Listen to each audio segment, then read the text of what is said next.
I tell you this because there is no one left to hear it, and because the fungus growing in my lungs means I will not see another cycle of the smoke sun rising over the scrap fields. The mechs don't waste medicine on us. They don't waste anything on us except the back of a power claw when we slow down. And I have been slowing down for 3 days now. My hands shake as I sort through the jagged metal pieces, cutting my fingers on edges I once would have noticed, and I know the big boss's favorite knob has been watching me from his perch on the sorting platform. He's the one who decides when we've become more trouble than we're worth.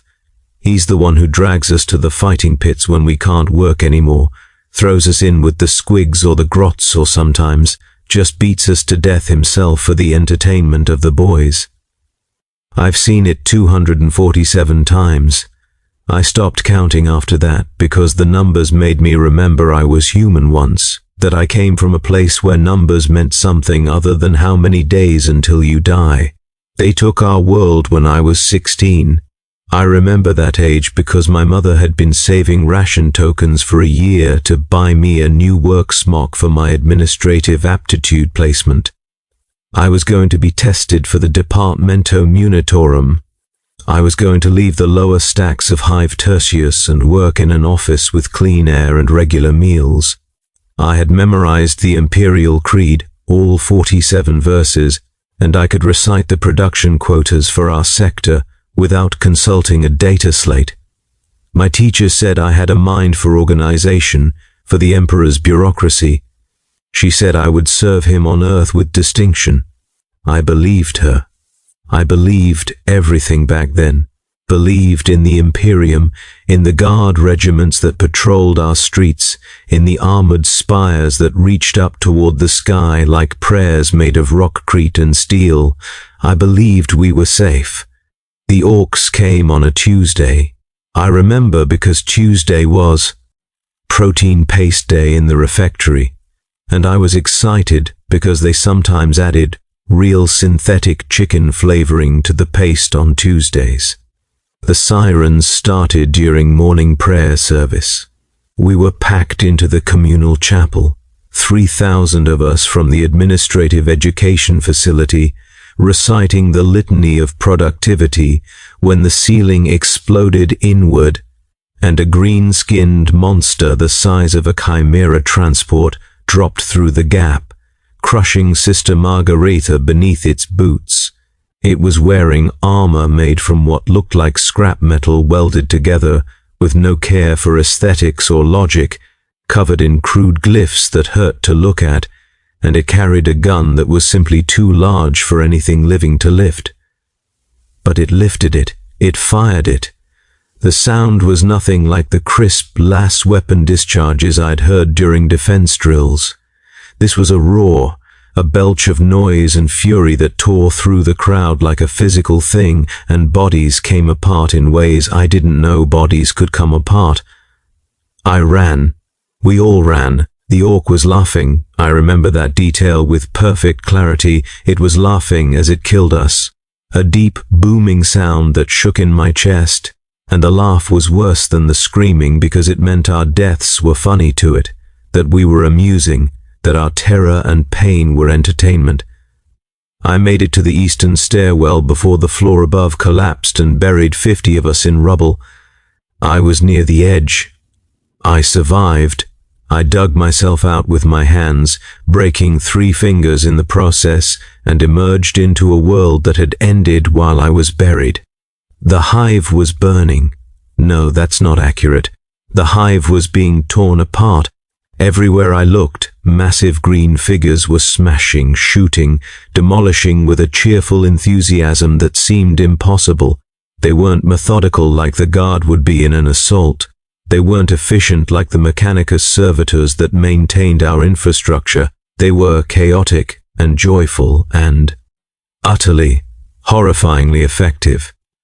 Crude aircraft screamed overhead, trailing black smoke and dropping bombs that didn't always explode but caused devastation anyway through sheer kinetic impact. Enormous walking machines that looked like they'd been assembled by mad children stomped through streets, crushing ground cars and people with equal indifference. And everywhere, the Orks were looting, tearing weapons from dead guardsmen, ripping machinery from walls, prying decorative imperial eagles from building facades and wearing them as trophies. I survived for 3 days in the ruins before they found me. I was hiding in a collapsed refinery, drinking condensation from broken pipes and eating nutri-paste I'd scavenged from corpses. I told myself I was waiting for the Imperial counterattack, for the Space Marines or the Guard regiments or anyone to come and save us. I told myself the Imperium wouldn't abandon a hive of 12 million souls. I told myself the Emperor protects, but on the 3rd day when the Orks dragged me from my hiding place by my hair, no one came. No one was coming. The Orks had won and we were theirs now. They sorted us like scrap metal. The big Ork in charge, I would later learn they called him a war boss, sat on a throne made from a demolished lemon rust tank and pointed at us as we were dragged before him. Left meant the fighting pits, immediate death for entertainment.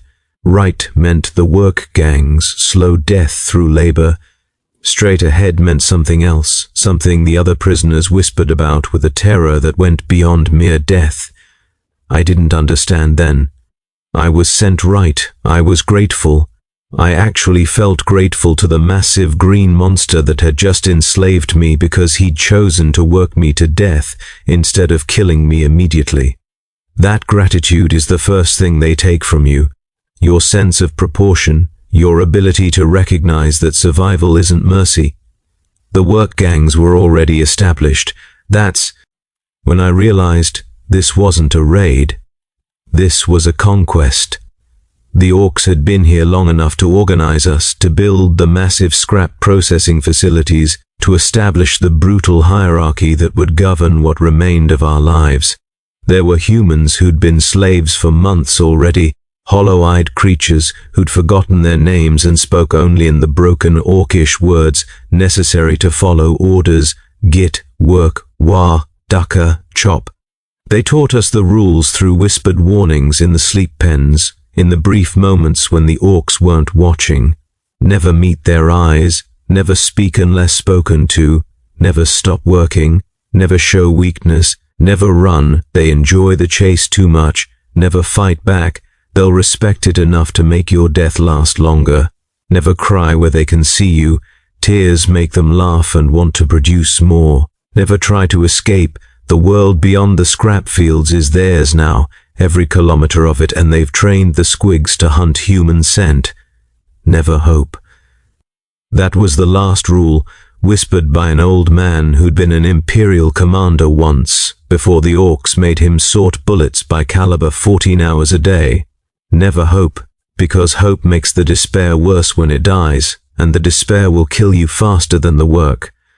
I was assigned to the sorting pits. Miles of them.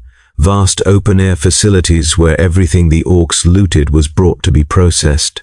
Weapons went to one pile, metals to another, fuel sources to a third, everything else to a fourth, to be resorted by more specialized slaves. We worked in crews of 20, overseen by Gretchen, the small, cruel, spiteful little greenskins that seemed to exist solely to make our lives worse. The Gretchen had whips made from electrical cables, and they used them constantly, not because we weren't working, but because they enjoyed it.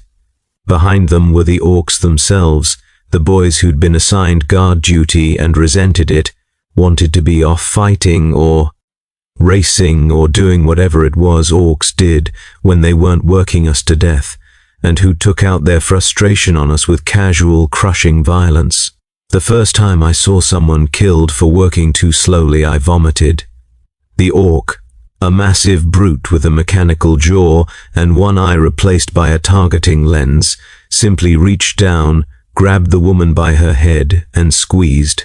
The sound it made, the sound her skull made, I vomited, and a Gretchen whipped me for stopping work, and I learned to keep sorting through the scrap while people died 3 meters away. You learn that fast or you join them. The smell of the sorting pits is what I remember most from those early days. Rust and oil and blood. all mixed together into a single overwhelming stench that coated your throat and never left. The scrap came from everywhere: demolished imperial vehicles, looted settlements, their own broken machines that they just throw into the pile to be fixed or reclaimed. We'd find pieces of guard flak armor still containing pieces of guard soldiers. We'd find personal items, hollow pics of families, prayer beads, identification tags. We learned to process these without thinking about them, to let our hands do the sorting while our minds went somewhere else, anywhere else. But there was nowhere else. That's what you learn. There's no escape inside your own head because the work requires enough attention that you can fully retreat into memory or fantasy, but not enough to fully occupy your consciousness. You exist in a horrible middle state, aware of every moment, unable to transcend any of them. Your back screams from bending over the scrap piles. Your hands bleed from the sharp edges. Your lungs burn from the smoke of the mech's forges. Your eyes water from the chemical runoff. Your stomach cramps from the thin fungus gruel they feed us. Your muscles ache, your bones ache, your teeth ache from unconsciously clenching them. Everything hurts all the time, and there's no relief, no comfort, no moment of peace. The days blur together. Wake when the horn sounds, line up for counting. Eat the fungus gruel from the communal troughs while Gretchen throws stones at us for sport. March to the sorting pits. Work until the sun, no, not the sun, the smoke sun, the dim red glow that filters through the perpetual smog of the mech's industrial complex, reaches its peak. Thin fungus broth for midday meal. Work until the smoke sun sets. March back to sleep pens. Evening gruel. Collapse on the packed dirt floor. Try not to think, fail. Sleep comes eventually, and with it dreams of the life before, dreams that are worse than the waking because you remember comfort, remember safety, remember being human. I stopped dreaming after the first year. My mind simply gave up producing them, as if it had finally accepted that those memories served no purpose anymore except to cause pain. I was grateful for that too. Another piece of gratitude for suffering slightly less. Another measurement of how far I'd fallen from anything resembling human dignity. The Orks threw celebrations sometimes. Wargs, they called them. We'd hear the words spreading through the camps. Wah, wah, the boss is callin' a wah. And we'd know that meant we'd work longer the next day to prepare, and then the day of the war itself we wouldn't work at all but would be dragged to the arena to watch. The arena was a massive pit they'd carved into the center of the scrap fields, lined with salvaged stadium seating where the Orks would pack in by the thousands.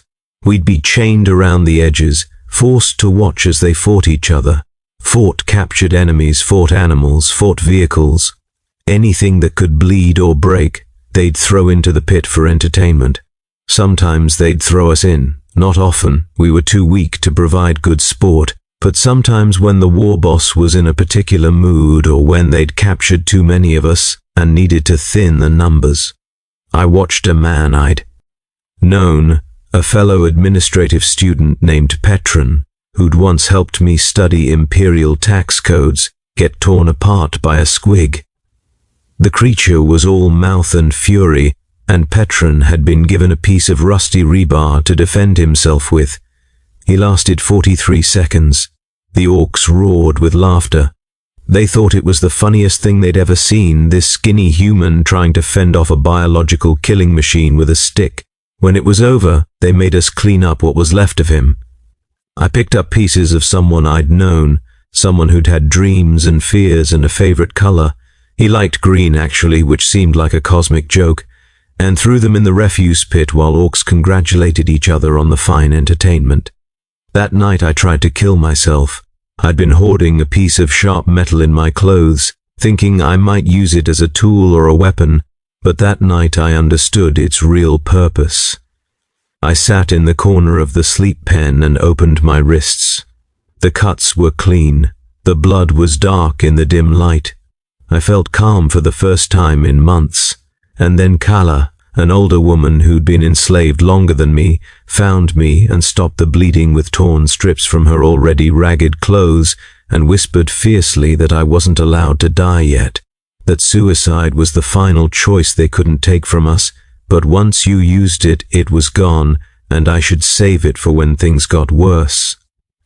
Worse? I'd whispered back. How does it get worse than this?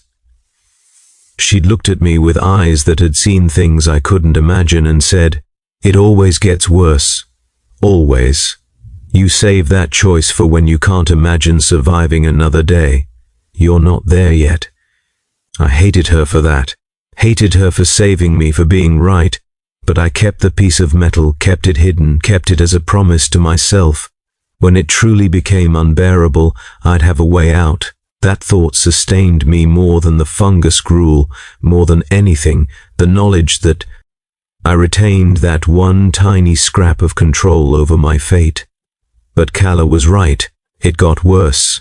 3 months later, the Mikes decided they needed more workers in the refinery section deeper in the industrial complex where they processed promethium and other chemicals. The fumes there were visible, great yellow-green clouds that poured from vents and hung in the air like poisonous fog. We could smell it from the sorting pits, a sharp chemical reek that made your eyes burn from 100 meters away. Everyone assigned to refinery work died within months. Everyone. Their lungs would fill with fluid, their skin would develop chemical burns that never healed, they'd cough blood until they collapsed and were dragged to the fighting pits or simply left where they fell. They chose 50 of us. Random selection. A Gretchen walked down the line pointing with its gnarled finger, and where it pointed, you went. It pointed at me. I was going to die in the refineries, choking on my own blood while processing fuel for the vehicles that had conquered my world. I felt the piece of metal in my clothes, felt its sharp edge, and knew I would use it that night. I would not die slowly in the yellow-green fog. I would not. But then the Gretchen made a mistake in its counting. They're not intelligent creatures, just cunning and cruel. And the knob in charge bellowed at it, kicked it across the yard and ordered a recount.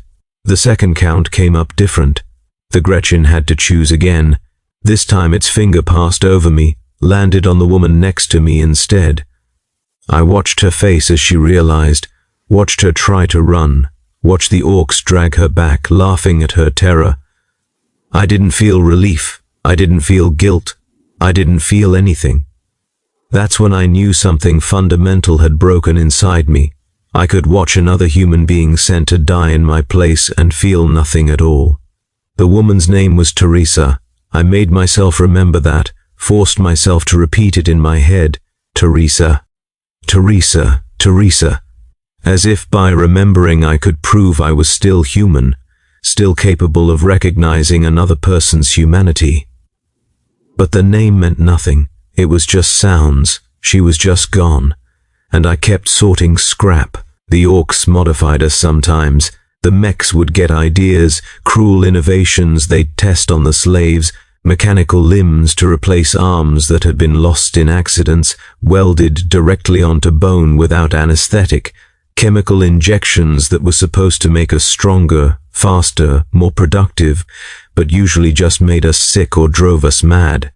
Crude surgeries performed with no care for survival rates, just curiosity about what would happen if they replaced a human heart with a mechanical pump, or grafted extra arms onto our backs, or tried to make us see in the dark by doing things to our eyes that I can't describe without vomiting even now.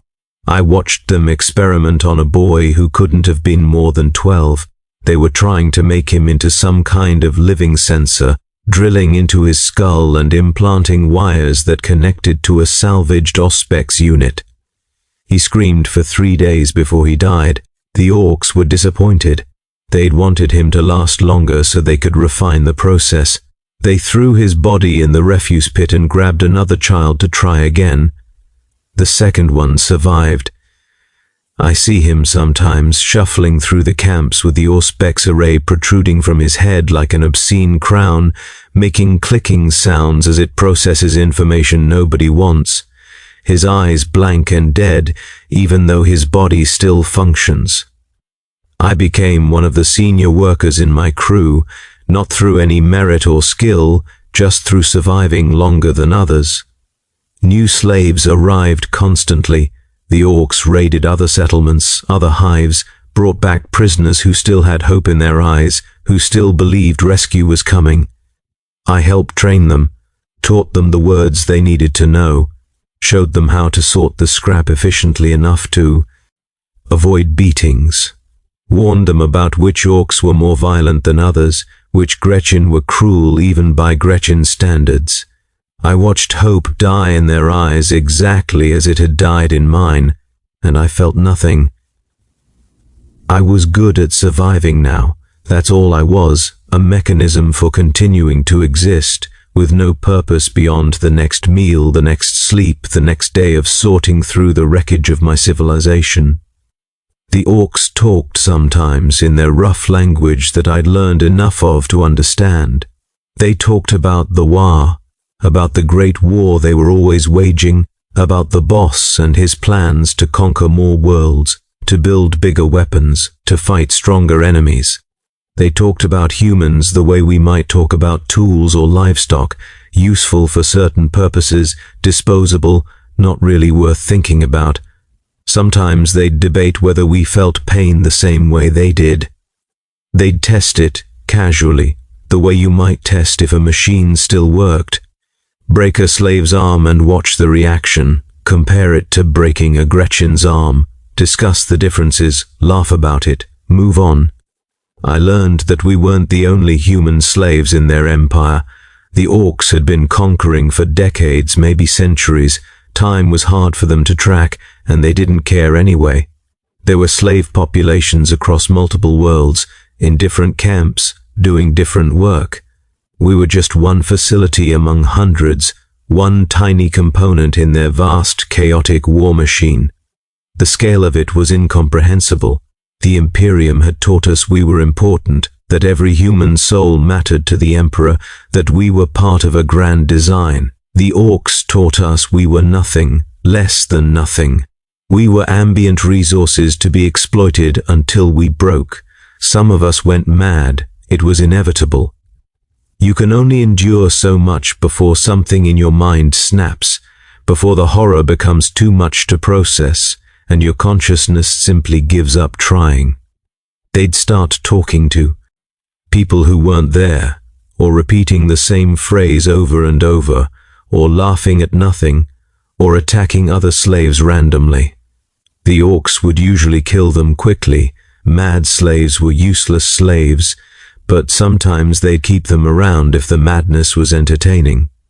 There was a woman who believed she was a saint, that the Emperor was speaking to her, commanding her to preach to the Orks. They let her stand in the arena and scream her prophecies at them while they threw things at her and laughed. She lasted 6 days before something heavy enough to kill her found its mark. I envied her, not the death. I could have death whenever I wanted, still carry the metal in my clothes, but the madness. She'd escaped into a delusion that gave her purpose, meaning, even joy. She believed she was serving the Emperor. She believed her suffering was sacred. I couldn't access that comfort. My mind was too stubborn, too grimly functional. It kept processing reality, kept understanding exactly how meaningless this all was, kept me trapped in full awareness of every degradation, every horror, every moment of suffering. The seasons changed, though it was hard to tell through the smoke. The smoke sun rose and set, and I marked time by the calluses on my hands, the depth of the scars on my arms, the looseness of my teeth from malnutrition. I was 21. I looked 50. My hair had started falling out from chemical exposure. My lungs rattled when I breathed from whatever we were inhaling in the sorting pits. My spine had curved from years of bending over scrap. My fingers were crooked from breaks that had healed wrong. I was dying slowly, and I knew it, and I kept working. They brought new slaves from a world that had resisted longer than ours. These prisoners still had fight in them, still tried to organize resistance, still believed they could overcome their captivity through courage and faith. They tried to recruit us, the existing slaves, into their plans. They spoke of the Emperor's mercy, of duty, of dying free rather than living in chains. They didn't understand. They still thought death was the worst thing that could happen to you. They didn't understand that death was mercy, that death was release, that what the Orks had created was something far worse than death. It was existence without meaning, consciousness without purpose, life without humanity. Their resistance lasted 3 days. The Orks crushed it with brutal efficiency, made examples of the leaders, and absorbed the survivors into the slave population. Within a month they looked like the rest of us, hollow, empty, mechanisms for sorting scrap. One of them, though, held on longer. His name was Marcus. He'd been an imperial preacher, and he tried to maintain faith, tried to lead prayer circles in the sleep pens, tried to keep the Emperor's light alive in our hearts. I listened sometimes, not because I believed anymore, but because his voice reminded me that there had been a time when I believed, and that was itself a kind of comfort, remembering that faith had existed, even if I could no longer access it. Marcus believed the Emperor had a plan, that our suffering was a test, that deliverance would come if we remained faithful. He was kind to the other slaves, shared his fungus gruel when someone was too weak to reach the troughs, whispered prayers over the dead.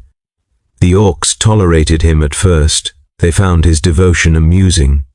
But then he started converting others, started rebuilding something like hope in the camps, and hope made slaves less compliant, made them more likely to take risks, and the Orks couldn't have that. They took him to the arena.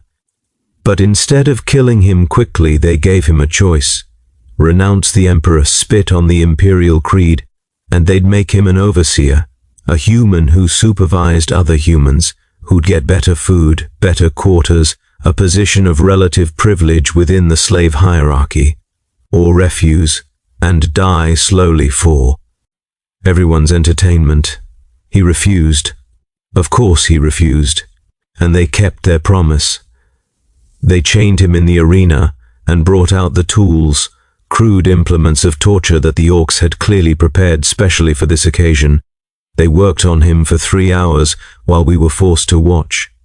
They wanted to break his faith, wanted to make him scream blasphemies, wanted to prove that the Emperor provided no protection, no comfort, no meaning. Marcus prayed. Through everything they did to him, he prayed. His voice got weaker, harder to hear, but the words kept coming. The litany of protection, the catechism of the faithful, verses from the creed. And then finally, his voice stopped. Not because he'd broken, but because they'd destroyed his throat. He died still trying to form the words with his ruined mouth, and in his eyes I saw something I'd thought was extinct in this place. I saw conviction. He believed. Right to the end he believed. I felt something crack open inside me as I watched him die. Not faith, I was too broken for that, but something else, rage maybe, or grief, or just the terrible recognition that he'd been stronger than me, that he'd held on to something I'd lost, and that his death meant something even if only to himself. That night I took out the piece of metal I'd been saving for my suicide and buried it in the dirt of the sleep pen. I wouldn't use it. I wouldn't give the Orks the satisfaction of my despair. I would survive, not because survival meant anything, but because it was all I had left to do. The years continued. 5, 7, 10. I lost count. Time stopped being something I measured and became just a texture, a quality of existence. The feeling of endless repetition, endless suffering, endless endurance. New slaves arrived, old slaves died. The work continued. The scrap piles never emptied because the Orks never stopped looting, never stopped fighting, never stopped bringing back the wreckage of the civilizations they conquered. We sorted through the debris of our own species' defeat, day after day, year after year, generation after generation. Because there were generations now. Children born in the camps, I'd watch pregnant women sort scrap until labor started, then give birth in the sleep pens with no medical care, no comfort, and then return to work the next day with infants strapped to their backs because there was no choice, no alternative, no mercy. Those children would grow up knowing nothing but slavery. They'd never see a free sky, never read imperial texts, never learn that humanity was supposed to be more than this. They'd sort scrap alongside their parents, and then their parents would die, and they'd continue sorting scrap, and eventually they'd have children of their own, and the cycle would continue forever. That realization broke something in me that I'd thought was already broken. It wasn't just that we were enslaved. It wasn't just that we were suffering. It was that the Orks had created a sustainable system, had built something that would perpetuate itself indefinitely. We weren't prisoners waiting for rescue. We were livestock. We were part of their ecology now, as permanent as the fungus they ate, as integral to their society as the Gretchen. The Imperium wasn't coming. No one was coming. This was forever. I watched a girl, couldn't have been more than 8, born in the camps, sort bullets with practiced efficiency, her small fingers perfect for the detailed work, and she was humming while she worked. Humming. Not an imperial hymn, not a song from before, but something she'd made up herself, a simple melody that matched the rhythm of her sorting. She was content. She'd never known anything else, so this was just life, just normal, and she'd found a way to make it bearable through a little song that meant nothing. I wanted to kill her, not from cruelty but from mercy. I wanted to snap her neck before she got old enough to understand what had been taken from her, before she developed enough consciousness to truly suffer. But I didn't. I just watched her hum and sort, and I understood that the Orks had won more completely than I'd imagined. They hadn't just conquered our world, they'd conquered the future. The Mikes started a new project, expanding the refinery complex, which meant new construction, which meant different work details. I was assigned to a crew that hauled raw materials. Not scrap this time, but actual construction supplies, metal beams, rockcrete blocks, huge pieces of machinery that took 20 of us to move. The work was harder, more physical, and slaves died constantly from accidents or exhaustion. But it was different from sorting, and different was almost valuable for its own sake, a tiny variation in the endless routine. We worked in the shadow of the Gargant. That's what the Orks called it. A massive walking war machine they were building, a titan constructed from scavenged imperial technology and Ork ingenuity and what seemed like pure violent will. It was hundreds of meters tall, a mountain of metal and weapons and fury that would stride across battlefields and destroy everything in its path. Thousands of slaves worked on its construction. Hundreds died. The Orks didn't care. There were always more slaves. I carried beams for 12 hours a day. My shoulders developed open sores from the weight. My feet bled through my worn shoes. My spine felt like it was compressing, like I was being crushed downward into the earth. But I carried beams. What else was there? At night, I'd lie in the sleep pen and feel my body failing. The cough that had started months ago was getting worse, producing dark phlegm that I recognized from watching other slaves in their final days. The fungus in my lungs, everyone got it eventually, something in the spores from the Gretchen feeding areas was spreading. Soon I wouldn't be able to work. Soon I'd be dragged to the fighting pits or left to die in the sleep pen. Soon it would end. I thought I'd feel relief at that realization, but I felt nothing. Not fear, not peace, not anticipation. Just a tired recognition that the mechanism was winding down, that the body that had carried me through years of suffering was finally giving out. The knob had been watching me. I knew what that meant. He was calculating whether I had enough productive days left to justify the fungus gruel I consumed. The calculation was probably days away from tipping against me. And here I am now, my hands shaking, my lungs rattling with each breath, sorting through scrap while the knob watches and the smoke sun rises over the processing facility for the 3,000-something time. I don't know the exact count anymore. I stopped counting, just like I stopped dreaming, just like I stopped hoping, just like I stopped being anything other than hands that sort, and legs that stand and lungs that breathe. But I'm writing this in my mind, composing these words even though I have no way to record them, because it's the last thing they can't take from me. The knowledge of what was done to us, the testimony of suffering, the witness to horror. Even if no one hears it, even if the words die with me, I'm thinking them, I'm remembering, I'm proving, if only to myself, that I was human once, that we were human once, that we mattered. The girl is still humming, sorting her bullets. The smoke sun is climbing higher. The orcs are laughing about something. The scrap piles never empty. The work continues, and I continue for one more day, one more hour, one more breath, because that's what slaves do under orc rule.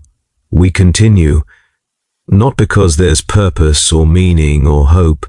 We continue because we haven't stopped yet, and until we stop, there's nothing to do but sort the scrap of our own destruction, to carry the beams of our own imprisonment, to exist in the terrible space between death and life, where the orcs have trapped us. Tomorrow the knob will make his decision. Tomorrow I'll be dragged to the pits, or left to drown in my own fluids. Tomorrow it ends, but tonight I'm still here, still sorting, still remembering that I was human, that humanity meant something once, before the green tide came and swept it all away and left us here, in the scrap fields, under orc rule, in the endless mechanical horror of existence without meaning. The Emperor does not protect. The Imperium does not save. The stars do not care. We are alone and we are nothing, and we will sort scrap until we die. This is my testimony. This is my confession. This is the truth that no one will hear, but that I must speak anyway, because speaking it even silently is the last act of defiance I have. The proof that they enslaved my body but never quite destroyed my mind, that even here, even now, even as I drown in fungus and failure, I remain conscious enough to understand what was taken from us. The girl has stopped humming. The orcs are fighting over something. They're always fighting over something. The knob is climbing down from his platform, walking toward me with that distinctive gait that means he's made his decision. My hands keep sorting. My body keeps working. The machine keeps functioning even as the machine understands it's about to be scrapped. I want to be brave like Marcus was. I want to die with conviction, with faith, with meaning. But I have none of those things. I have only exhaustion and the terrible clarity that comes from years of suffering, the understanding that this was all random, all meaningless, all just the collision of physics and biology, orcs and humans, violence and weakness. There was no plan. There is no plan. There is only this moment, and then the next moment, and then no moments at all. The knob is close now. I can smell him, that distinctive orc stench of fungus and sweat and something else, something alien and wrong. He's reaching for me. Other slaves are backing away, giving him room. The girl is watching, her young face curious but not frightened. She's seen this before. It's normal. I drop the piece of scrap I was holding. It falls into the wrong sorting pile, a final small failure to match all the others. I look up at the knob. I meet his eyes, breaking the rule that we never break, the one that's kept me alive this long. I meet his eyes because what does it matter now? Because I want one moment, one single moment, of choice, of defiance, of humanity reasserted. He grins. His tusks are yellow and cracked. He's pleased that I'm giving him a reason. His hand closes around my throat, and in that last moment as my feet leave the ground and my lungs, My failing fungus-filled lungs scream for air they'll never get, I think. At least it ends. At least, finally it ends. But I know it doesn't really end. The work continues. The scrap piles wait. Another slave will take my place, will sort the same pieces, will carry the same beams, will breathe the same poison, will die the same death, and nothing will have changed. Nothing will have mattered. Nothing will have